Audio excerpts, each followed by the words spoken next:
저희가 LA에 잠깐 살았던 시절에요. 아이들하고 종종 미술관에를 갔었어요. 미술을 알아서 간 건 아니고요. 놀러 갔었습니다. 소풍하기가 너무 좋은 곳이 있었거든요.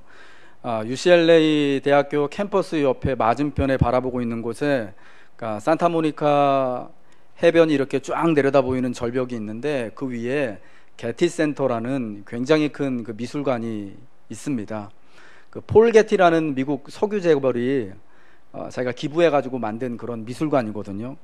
참 저는 우리나라에도 그런 분들이 좀 있었으면 좋겠어요. 돈 많은 분들이 참 우리나라는 그렇게 재벌이라고 해가지고 돈이 많다고 해가지고 사실은 이렇게 존경받거나 많은 사람들한테 인정받는 그런 문화가 아니잖아요.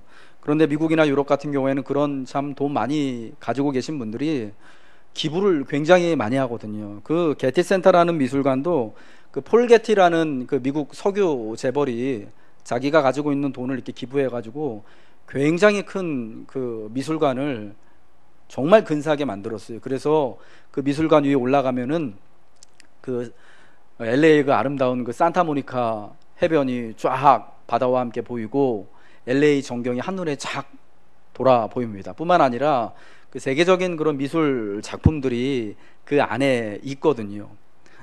저는 사실은 애들하고 거기가 이게 바닷가도 쫙 보이고 너무 놀기가 좋아서 종종 우리 아이들 데리고 갔었는데 한날은 게티 센터에 이제 가니까 고훈가 고갱인가 미술전을 했어요.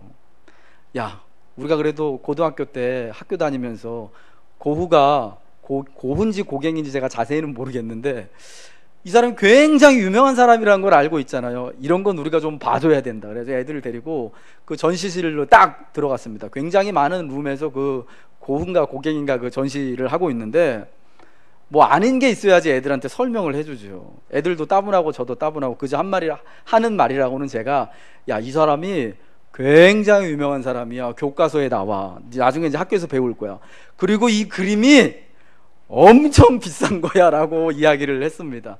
실제로 비싸요. 거기 있는 그림들이 적게는 수십만 불에서 많게는 수백만 불짜리 이제 값어치가 있는 거예요. 근데 눈에 띄었던 것 중에 하나가 제가 아직도 기억나는데 스케치한 작품도 있더라고요. 그러니까 연습한 거예요. 그냥 연필로 드로잉한 게 이렇게 있는데 내가 볼 때는 우리 애들이 그냥 끄적끄적 낙서한 것처럼 보이는데 그게 그 사람이 그린 연습하고 스케치한 거기 때문에 이렇게 그런 인류사적인 그런 가치를 둬서 이거 그 사람 작품이다, 이거 굉장히 중요한 거다 라고 해서 전시를 하고 있더라고요. 참 솔직히 좀 부끄러운 생각이 들기도 했어요. 내가 이분에 대해서, 이 미술에 대해서 조금만 더 견해가 있었다면은 아이들에게 이때 참 좋은 배움의 기회가 됐을 텐데 그저 하는 말이라고는 이 사람 되게 유명한 사람이고 훌륭한 사람이고 이거 되게 비싼 거다, 모르니까 말을 그 정도밖에 못했던 겁니다. 여러분, 세상의 모든 것은요 내가 아는 만큼 보게 되고 깨닫게 되는 것입니다. 믿음도 그렇죠. 우리가 아는 만큼 많이 알면 알수록 더 잘 믿을 수 있는 그런 가능성이 있게 되는 것입니다. 예수님에 대하여서, 그분의 복음에 대해서 내가 많이 듣고 많이 알면 알수록 사실은 더 깊은 믿음을 갖게 되는 것입니다. 오늘 이 본문의 말씀은 소아시아의 5번째 교회인 4대 교회에게 말씀하신 우리 주님의 말씀입니다. 이 4대 교회에 보내는 주님의 편지의 오늘 이 말씀의 특징은 뭐냐면 칭찬의 내용이 없다라는 겁니다.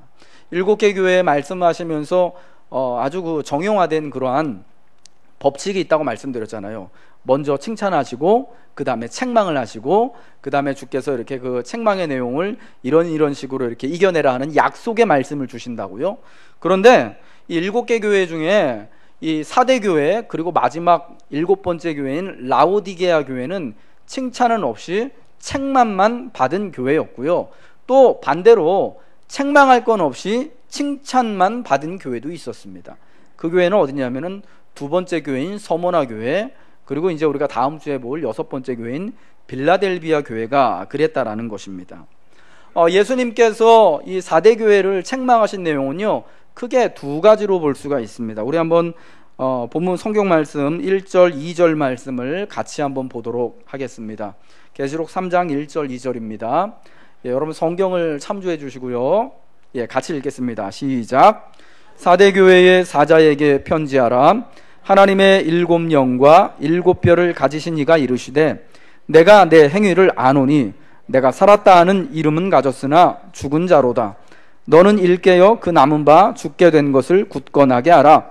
내 하나님 앞에 내 행위에 온전한 것을 찾지 못하였노니. 아멘. 책망하신 내용이 크게 두 가지였는데, 첫 번째는 뭐냐, 내가 살았다 하는 이름을 가졌으나 사실은 죽은 자라는 것이었습니다. 여기 살았다 하는 이름을 가졌다라는 건 뭐냐면, 사대교회의 이름의 뜻이 살았다라는 이름의 뜻이 아니라 그들이 살아있다라는 만큼의 아주 좋은 평판을 받았다라는 거예요. 아, 사대교회 진짜 좋은 교회구나, 사대교회 진짜 좋은 성도들이구나, 사대교회가 하는 일들은 정말 다 근사하구나, 사대교회 예배 끝내준대더라, 이런 얘기를 많이 들은 교회였다라는 거예요. 그런데 사실은 죽어있다라는 게 책망의 첫 번째 내용이었다라는 겁니다. 그러니까 두 번째 책망하신 것은 뭐냐, 2절에 나옵니다. 하나님 앞에서 그 교회의 행위가 온전하지 못했다라는 거예요. 완전하지 못했다라는 거예요. 믿음의 모습이 불완전하였다라는 것을 두 가지를 책망하시는 겁니다. 이 4대 교회가 있는 4대 이 도시는요, 기원전 1200년경에 처음 그 도시가 시작됐다고 했는데, 여기 특별히 아주 도시가 시작된 이유가 있습니다. 이 4대 지역에는요, 특별히 금이 굉장히 많이 나는 지역이었답니다. 황금의 도시였다라는 거예요. 그래서 그때부터 소아시아 지역에서 전설적인 부의 상징, 4대에 가면 금이 많다더라, 그런 전설 따라 이렇게 이야기가 저 멀리까지 흘러간 그런 동네였습니다. 여러분, 우리가 천국 가면은 그런 찬양 있잖아요. 그 황금길을 걸으며. 4대가 그렇게 금이 많아가지고 소문난 그런 동네였다라는 것입니다.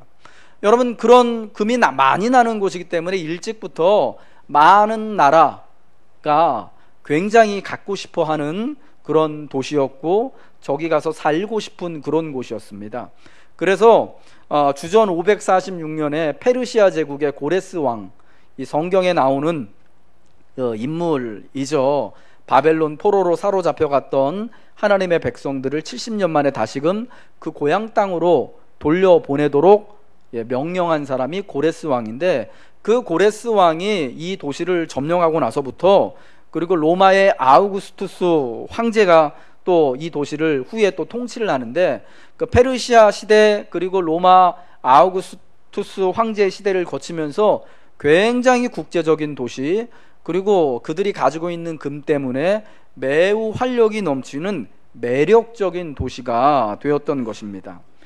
내가 살았다는 이름은 가졌으나 라는 주님의 책망은 이러한 4대 교회의 4대의 특성을 배경으로 하고 있는 것이죠.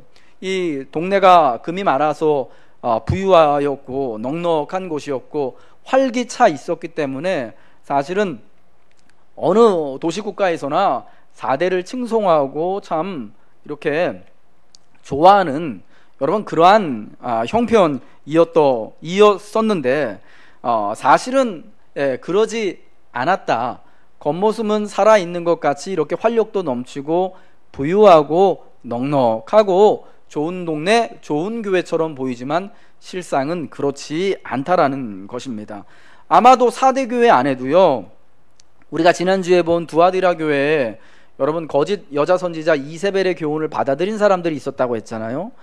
이 두아디라 교회도 굉장히 부유한 동네, 무역업이 흥해가지고 부유한 동네, 부자 동네, 부자 교회라고 말씀드렸잖아요. 아마 이세벨의 교훈이라는 게 그러한 부와 관련돼 있는 맘몬 우상을 섬기는 거라고 말씀드렸었을 텐데, 4대 교회도 두아디라 교회와 같은 그러한 이 거짓된 가르침에 참 쉽게 미혹될 수 있는 그러한 특색이 있는 교회였더라는 거예요. 이 7개의 교회를 보면서 제가요 또 이 공통적으로 발견되는 그런 것을 보게 되거든요. 어떤 거냐면은 어떤 교회들은 그 굉장히 큰 그 고통과 환난 가운데 예수 믿는 믿음 때문에 순교에 이르기까지 어려운 그런 교회들도 있었어요. 서모나 교회가 그랬죠. 환난과 궁핍이 있었고 유대인들의 회방이 있어가지고 예수 믿는 게 굉장히 어려웠어요. 서모나, 그리고 또 버가모 교회, 거기는 사단의 위가 있는 곳이었죠. 그리고 예수님의 충성된 증인 안디바라는 사람이 순교에 이르기까지 예수 믿는 게 정말 목숨을 내걸고 믿을 만큼의 어려운 동네, 고난이 있는 곳이었습니다. 빌라델비아 교회 역시 마찬가지예요. 자칭 유대인이라고 말하는 사람들이, 그러나 그들이 사단의 모임이라고 예수님이 말씀하시는데, 그들 때문에 예수 믿는 것이 굉장히 어려운 그런 상황 가운데 있었습니다. 고통과 환난과 극심한 이러한 예수 믿는 것에 대한 핍박이 있었는데, 반대로요, 이러한 예수 믿는 것에 대한 어떤 방해나 회방이나 어려움이 없는 교회들도 있었어요. 어떤 교회냐면은 우리가 지난주에 본 두아디라 교회, 예수 믿는 것에 대한 고통이나 어려움이 전혀 암시된 것이 없습니다. 거기 유대인이 회방하는 것도 없고 예수 믿는다고 해가지고 환난이 있고 핍박이 있는 것도 아니고요. 그리고 오늘 우리가 보는 4대 교회, 역시 예수 믿는 것에 대한 어떤 그런 믿음 때문에, 신앙 때문에 어려움을 발견할 수가 없고요. 그리고 마지막 7번째 교회 라오디게아 교회입니다. 역시 어려움이 없는데, 이 세 교회 있잖아요. 믿음에 대하여서 고통과 핍박이 없는 두아디라 교회, 4대 교회, 라오디게아 교회에 공통점이 있어요. 여러분 그게 뭔지 아십니까? 부자 교회들이었다라는 거예요. 넉넉했다라는 거예요.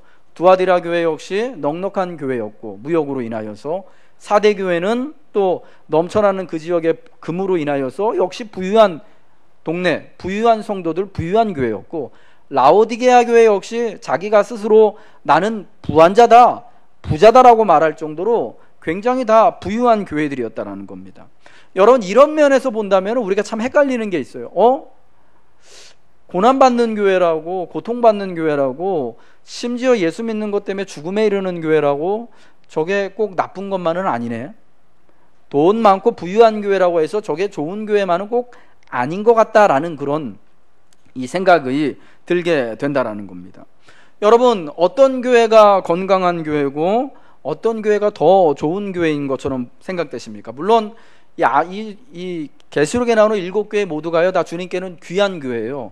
주님이 굉장히 아끼고 사랑하는 교회들입니다. 우리 교회보다 우리 교회랑 비교하기는 그렇지만 사실은 다들 좋은 교회였는데, 더 좋은 교회가 있고요, 좀 덜 좋은 교회가 있는 거예요.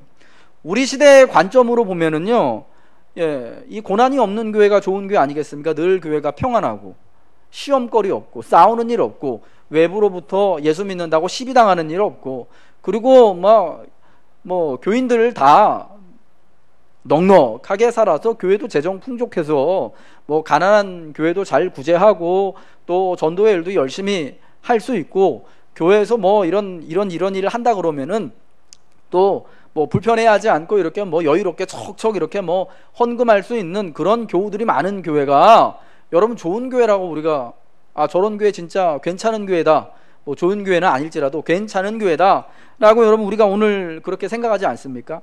오늘날의 관점에서 보면은요, 우리들이 생각하는 거 보면은 이렇게 고통도 없고 그냥 넉넉하고 교인들 다 이렇게 좀 수준 있게 사는 그런 두아디라 교회, 4대 교회, 라오디게아 교회가 진짜 좋아 보이는 교회처럼 보인다라는 겁니다. 그런데 주님이 보는 관점은 다른 거예요. 요즘 시대에 여러분 상가교회나 지하교회를 좋은 교회라고 말할 사람 아마 없을 겁니다. 요즘 시대에 저기 개척교회, 그래서 주일학교도 제대로 구성 안 돼 있어서, 남전도회 여전도회도 없어서 이렇게 애들하고 같이 북적북적 그래봤자 모여봤자 몇 명 안 되지만 그렇게 예배 드리는 교회가, 그래서 애들 교육 전혀 안 된다고 그런 교회가 좋은 교회라고 말하는 분 아마 없을 겁니다.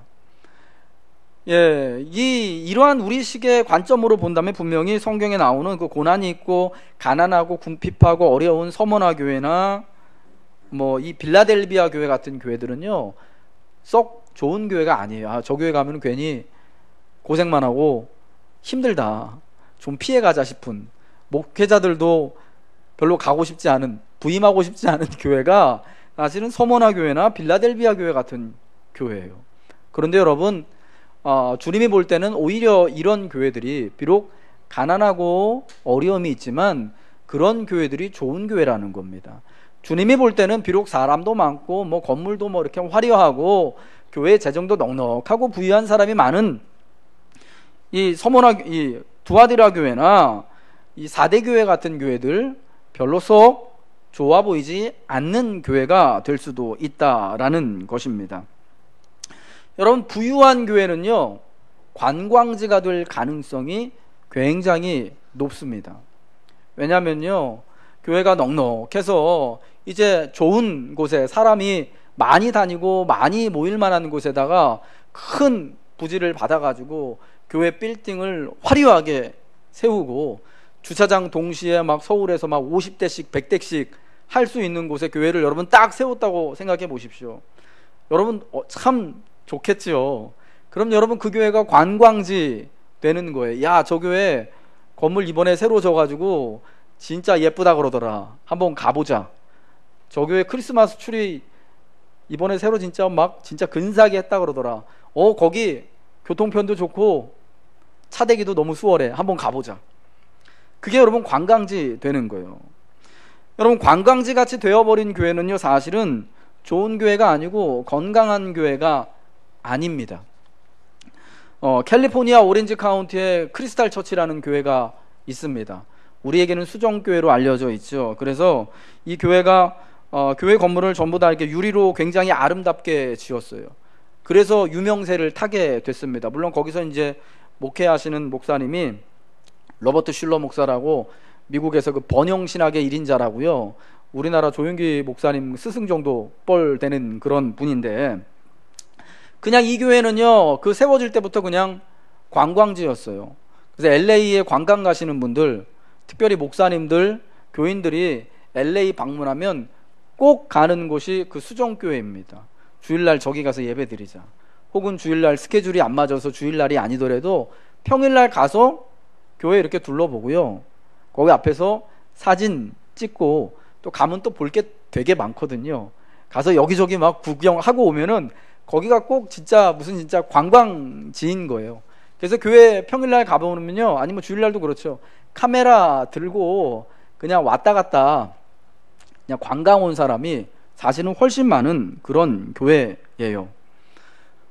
그 교회를 사실은 그런 교회들 보기 위해서 한국에서 목사님들이요 같이 패키지로 이렇게 방문하시기도 해요. 그래서 교회만 방문하는 그런 잘 지어놓은 사역 잘한다고 싶은 교회들 가서 방문하고 교회 건물 모양 보고 오고 사역하는 거 보고 와서 우리나라에서 그대로 따라해요. 저 방이동에 있는 임마누엘 교회가 유리로 졌잖아요. 그 크리스탈 교회 보고 영감을 받아가지고 그렇게 진 거거든요. 우리 교회도 한번 이렇게 져보자고. 그런데 이 수정교회가요 2010년 10월달 파산 신청을 합니다.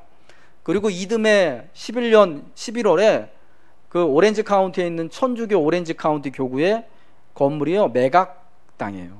지금은 어떻게 모이고 있냐면은 그 천주교 그 오렌지 카운티 교구에서 좀 편의를 봐줘가지고 렌트로 월세 내고, 자기 건물에 아니라 이제 세 들어서 교인들 얼마 안 남아서 이제 예배를 드리고 있다고 하더라고요. 여러분, 그 수정교회가 겉으로 보면요 굉장히 유명한 교회, 많은 사람들이 흠모하고 가고 싶고 다시 방문하고 싶은 그런 교회였어요. 우리 교회를 짓는다면 저렇게 짓고 싶은 그런 교회였습니다. 그런데 그 안으로 재정 문제에다가 리더십 문제에다가 사용 문제에다가 막 복잡하게 얽히고 설켰다가 이 교회가 이렇게 매각되는 이러한 진짜 이 결과를 가져오게 된 것입니다. 저는 그 수정교회가 현대판 4대 교회 같은 그런 교회가 아닌가 하는 그런 생각이 듭니다. 교회가 참 좋은 교회라는 게 이렇게 정말 재정이 넉넉하고 사람들 많이 모이고, 그리고 또 뭐 근사하게 화려하게 예배당 지어서 많은 사람들이, 믿지 않는 사람들도 정말 와보고 싶고 오고 가다가 쉽게 들려서 이렇게 좀 구경하고 싶은 교회, 그런 교회가 좋은 교회가 아니라 교회의 생명이 금이나 돈 같은 이러한 또 재력이나 권력에 있는 것이 아니라 오직 예수 그리스도의 복음의 말씀을 듣고 온전히 순종하고 따르고 행하는 것에 있다라는 것을 보여주는 것이 이 그 수종교회 이야기가 아닌가 하는 그런 생각이 됩니다. 여러분, 물론 이 땅의 교회들을 해도요, 이 4대 교회와 같은 교회도 필요하고 두아디라 교회와 같이 재정적으로 넉넉하고 부유한 교회도 필요합니다. 그러나 이 땅에 있는 모든 교회들이 어느 교회는 가난하고 어느 교회는 좀 또 궁핍하고 어떤 교회는 이런 어려움이 있고 어떤 교회는 넉넉하고 넘쳐나고 하더라도 다 동일하게 우리 예수님 앞에서 좋은 교회로 진짜 사람들이 좋은 평가를 하는 것처럼 좋은 교회로 소문난 것처럼 주님의 관점에서도 주님이 보는 눈에서도 여러분 좋은 교회가 되어져야 하지 않겠습니까? 여러분, 그러기 위해서 오히려 우리가 적은 능력을 가지고서도 심지어 또 환난과 궁핍이 비록 있을지라도 주님의 말씀을 지키며 그분의 이름을 배반하지 않는 교회가 진짜 좋은 교회, 정말 좋은 성도다라는 것을 우리가 믿음으로 고백해야 한다라는 것입니다.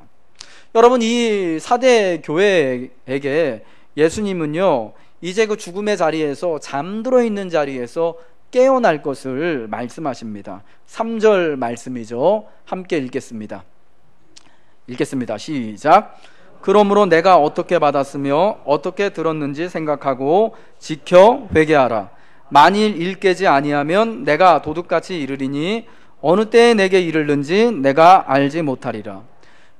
죽은 것 같은 교회에 예수님이 깨어나라고 말씀하시면서 깨어날 방편을 말씀해 주십니다. 근데 이 3절에서 아주 중요한 그 단어가 3가지 나오는데요. 동사. 그게 뭐냐면 생각하고 지키고 회개하라는 것입니다. 근데 이 생각하라는 것은 사실은 원어적인 표현으로는 기억하라는 거예요. 그리고 지키라는 것은 말씀을 순종하라는 것입니다. 그러니까 이게 어떻게 우리가 받아들여야 되냐면 이 처음에 복음을 받았던 것을, 무엇을 받았는지를, 어떤 복음을 받았고 어떤 복음을 들었는지를 기억하고 그 복음의 말씀을 계속해서 순종함으로 회개의 자리로 나아갈 때 깨어나게 된다라는 겁니다. 그때 살았다 하는 그 평판을 받은 것이 진짜 예수님 눈앞에서도 진짜 살아있는 교회로, 살아있는 성도로 그렇게 인정을 받게 된다라는 것입니다. 여러분, 이 주의 말씀을 또 깨어있는 살아있는 교회가 되기 위해서 기억하고 지켜 순종하고 회개하는 것은 무엇을 의미하는 것이냐면 교회에게, 성도들에게 재복음화가 필요하다라는 것을 말씀하시는 겁니다. 재복음화가 뭐냐면요, 쉽게 말해서 다시금 복음의 말씀을 선포한다라는 겁니다. 내가 교회도 성도도 다시금 전도를 받아야 한다라는 것입니다. 4대 교회가 실상 죽게 된 이유는 뭐냐? 그들이 받은 예수 그리스도의 복음의 말씀에 대하여서 제대로 알지 못했기 때문이에요. 알지 못하니까 예수님을 바로 보지 못하고 바로 알지 못하니까 믿음 생활 잘 할 수 없었던 거죠. 그냥 예수님 좋은 분이더래, 예수님은 가난한 사람이나 부한 사람이나 다 사랑하신데 우리 그냥 예수 믿기만 하면 되는 거야. 여러분, 이 정도였지 더 깊은 그 믿음의 자리 가운데로, 사실은 그 묵상의 자리, 깨달음의 자리 가운데로 나아가지 못했던 거예요. 왜 그랬냐면요, 복음이 한번 듣고 나서 계속해서 반복적으로 훈련이 되고 교육이 돼야 돼요. 충분히 지속적으로 일어나야 되는데 이 4대 교회에서는요 그렇지 않았다라는 거예요. 그래서 예수님께서요, 내가 어떻게 받았으며 어떻게 들었는지 생각하고 지키고 회개하라 라고 명령하시는 거예요.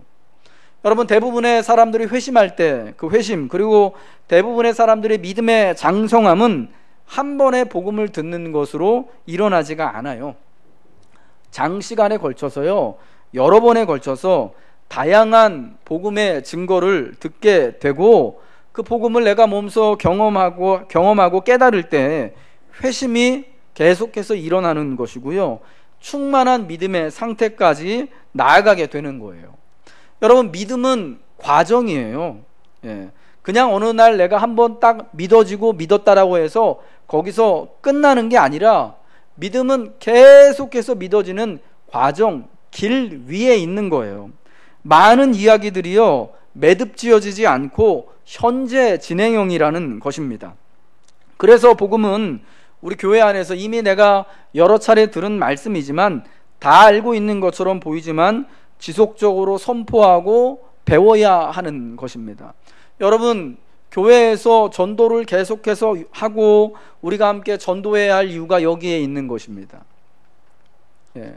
전도함을 통하여서 여러분, 누가 하나님의 말씀을 전할 수 있겠습니까? 복음에 관하여서 분명히 알고 나의 믿음으로 신앙을 고백할 수 있는 그 사람이 전도할 수 있는 것이거든요. 사실은 그래서 전도만큼 좋은 복음의 훈련이 없고 말씀의 훈련이 없는 것입니다. 여러분, 우리가 우리 안에 특별히 먼저 믿은 나에게도, 믿지 않는 우리의 이웃과 가족들에게도 복음의 선포가 필요하지만 나에게도 복음의 재복음화가 필요한 거예요. 나도, 이미 믿은 나도 계속해서 복음을 선포함을 듣고 그 안에서 은혜를 받아야만 하는 거예요. 그래서 우리가 교회 나와서 하나님의 말씀을 듣고 가르침을 받고 훈련을 받고 함께 전도를 하게 되는 것이죠. 여러분, 교회는 복음을 듣고 전승해서 흔들림 없이 이 복음을 계속해서 전달해 나가는 곳이 되어야 합니다. 하나님의 말씀인 성경은 이를 흔들림 없이 주장합니다. 로마서 10장 17절 말씀은 그러므로 믿음은 들음에서 나고 들음은 그리스도의 말씀으로 말미암는다. 우리가 계속 믿음을 위하여 들어야 한다라는 걸 말씀해주고 있고요.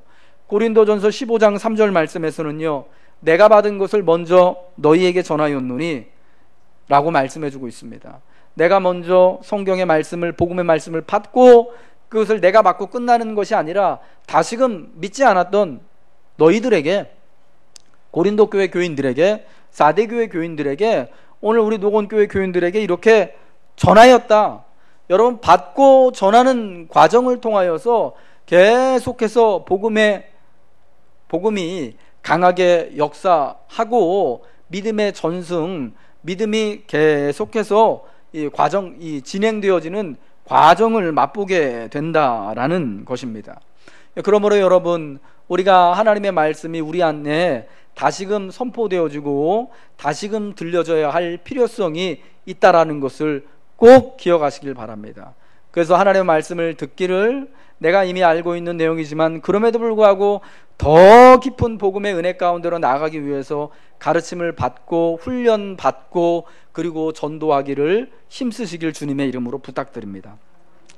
두 번째로, 우리 안에 있는 진짜 이 생명을 깨우기 위하여서 어떻게 해야 되느냐? 가르침의 역할이 있잖아요. 그러니까 특별히 말씀 사역자를 소중히 여기는 그러한 교회가 되어야 한다는 것입니다. 이 버가모 교회는요, 발람과 니골라당의 교훈을 받아들였습니다. 두아디라 교회는 거짓 선지자인 이세벨의 교훈을 용납했고요. 사대 교회는 복음의 말씀을 어떻게 받았고 어떻게 들었는지에 대한 기억도 없고 순종도 없었습니다. 여러분, 이 교회들이 예수님께 책망받게 된 그 공통적인 사항이 여러분 뭐 같습니까? 모두 다 말씀과 관련된 거예요. 가르침과 관련된 거예요. 하나님의 말씀이 약했던 교회들인 거죠. 하나님의 말씀인 복음의 가르침이 진짜 진리가 뭔지가 헷갈리니까 발람의 교훈도 받아들이고 니골라당의 교훈도 받아들이게 된 거예요. 막 어떤 게 진짜 맞는 건지 막 헷갈리다가 이것도 맞는 것 같고 저것도 맞는 것 같은데 이게 내가 분명한 그런 가르침이 없으니까 얘도 맞는 것 같아서 받아들이고, 이세벨의 가르침, 저 여자의 가르침도 맞는 것 같아서 이렇게 받아들이게 되는 것입니다. 말씀 사역이 참 약했기 때문에 이 세 교회는요, 그렇게 거짓된, 잘못된, 그릇된 복음의 가르침을 받아들이게 되고, 사실 말씀을 그들이 받았던 말씀을 기억하고 순종하는 일이 없었기 때문에 결국 이런 책망의 자리 가운데 사실은 살아있다고 있는 이름을 가지고 있지만 실은 죽은 자와 같은 상황에 처하게 되었던 것입니다. 여러분, 그들의 사역자였던 이 반모섬에 갇혀 있는 요한, 장로 요한이 7교회를 순회하면서 말씀을 가르치는 사역자였거든요. 아마 그런 영향이 있었을지도 몰라요. 이 장로 요한이 이제는 반모섬에 유배를 가 있는 상황이 되니까 교회를 돌아가면서 말씀을 가르칠 사역자가 없잖아요. 물론 장로 요한은 메인 스피커였고 주 선포자였고 그 또 교회마다 사역자들이 분명히 있었을 건데 그 사역자들이 특별히 버가모 교회, 그리고 두아디라 교회, 또 사대 교회는 약했다라는 거예요.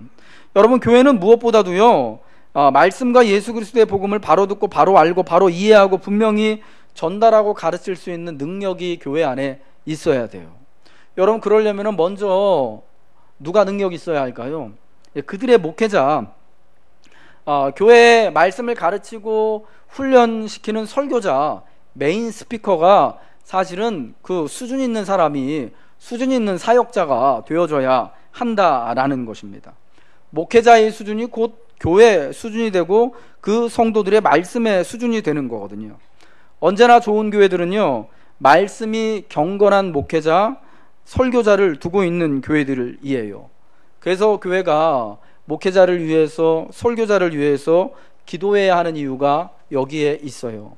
하나님의 복음의 말씀을 우리가 계속해서 듣는 것을 통하여서 내 안에 예수의 생명을 누릴 뿐만 아니라 우리가 앞으로 하나님 나라에 들어가서 우리 주님이 약속하신 것처럼 흰 옷을 입고 하나님의 생명책에 기록된 대로 하나님 앞에 인정함을 받고 하나님과 더불어서 영생을 누리게 되기 위하여서 이 말씀의 사역이 너무 중요한 거거든요. 여러분, 그래서 여러분의 목회자를 위하여서, 설교자를 위하여서 특별히 기도해야 하는 것입니다. 하나님의 말씀이 강하지 않고서는요, 좋은 교회가 될 수 없고 좋은 성도가 될 수 없습니다. 그러면 여러분과 함께 하나님의 말씀을 나누는 저를 위해서, 그리고 또 여러분의 목장의 목자들을 위해서 늘 기도해 주시기를 주의 이름으로 부탁드립니다.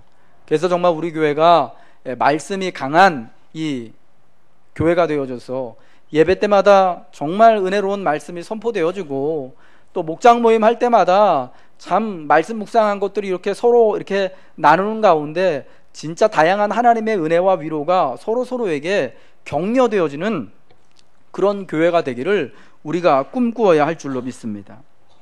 사대교회는 완전한 교회는 아니었습니다. 그렇다고 또 완전히 죽어있는 교회도 아니었습니다. 여전히 사대에는요, 그 옷을 더럽히지 않은 성도들이 있고 주님의 약속이 있기 때문입니다. 이 사대교회 안에 흰 옷을 입은 자들이 있다고 말씀했는데 이 옷을 더럽히지 않고 흰 옷을 입은 자들은 어떤 사람들이냐? 그리스도를 향한 진실된 믿음을 지키는 것에 대한 비유적 표현이 옷을 더럽히지 않고 흰 옷을 입었다라는 여러분 그러한 표현입니다. 예수님의 복음을 듣고 그 말씀을 기억하고 순종하고 회개하여 이기는 자들에게, 또 이기는 바로 그 교회에게 예수님은 흰 옷을 입혀주시고, 그리고 그 이름을 생명책에서 결코 지우지 아니하고 그 이름을 아버지 앞과 또 하늘의 천사들 앞에서 시인할 것을 약속해 주셨습니다. 이기는 자들에게 주실 놀라운 구원의 약속인 거죠. 여러분, 우리 교회에 흔들리지 않는 소망도 여기에 있는 줄로 믿습니다. 교회의 힘과 든든한 소망이요, 그 교회에 금이 넘쳐나기 때문에, 여러분 그 교회에 능력이 넘쳐나기 때문에 있는 것이 아니라 흔들리지 않을 주의 말씀과 주의 은혜가 있기 때문입니다. 사랑하는 여러분, 하나님께서 우리를 사랑하셔서 그분의 아들 예수 그리스도로 말미암아 복음의 놀라운 은혜를 우리에게 전해주셨습니다. 우리가 함께 거룩한 교회로서 우리가 받은 복음을 계속해서 듣고 생각해서 기억하고 지켜서 순종하여서 회개의 자리로 나아가시기를 주님의 이름으로 축복합니다. 그리하여 우리가 사람 앞에서건 또 천사들 앞에서건 하나님의 인정함을 받고 예수님의 시인을 얻는 그러한 거룩하고 놀라운 복된 교회가 되시길 바랍니다. 여러분, 우리는 살아있는 교회입니다. 더욱 생생한 주의 생명과 그 이름을 누리기 위해서 오늘도 주께서 우리에게 주신 복음의 말씀을 기억하고 지키고 또 회개함에 이르는 우리 성도 여러분들, 주님이 기뻐하시는 복된 녹온교회가 되시길 주님의 이름으로 축복합니다. 우리 함께 자리에서 일어나셔서 오늘 말씀을 묵상하며 찬양하고 기도하도록 하겠습니다.